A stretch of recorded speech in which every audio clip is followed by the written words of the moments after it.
নাহনু নাকুসসু আলাইকা নাবাআহুম বিল হক ইন্নাহুম ফিদিয়াতুন আমানু বিরাব্বিহিম ওয়া জিদনাহুম হুদা। আল্লাহর নবী বলেন, জিবরাইল আলাইহিস সালাতু ওয়াস সালাম বলেন, নবী গো,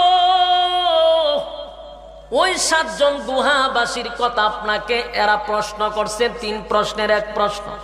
ফিদিয়াতুন শব্দের অর্থ হলো যুবক। 7টা যুবকের কথা আপনাকে তারা জিজ্ঞাসা করছে। আপনাকে আল্লাহ জানায়া দিচ্ছে।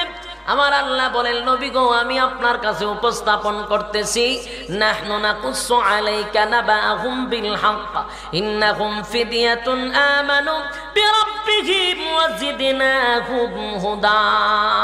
আল্লাহ বলেন, নাহনু নাকুসসু, বর্ণনা করছি আমরা, আলাইকা, তাদের কাছে।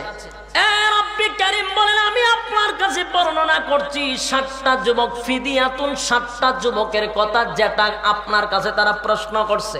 এই 7 জনের কথা তাদের কাছে খুব আশ্চর্য মনে হয়েছে, কিন্তু মুসলমান ইমানদারের কাছে আশ্চর্য হওয়ার কথা না। কারণ আমরা বিশ্বাস করি আল্লাহ রাব্বুল আলামিন চাইলে মানুষ মারতে পারে, জীবিত করতে, এটা আমাদের ঈমান আছে।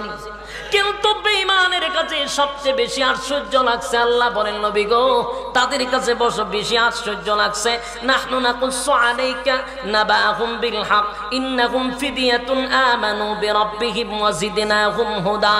নবী গো, 7টা যুবক নিজে নিজে ঈমান আনছিল।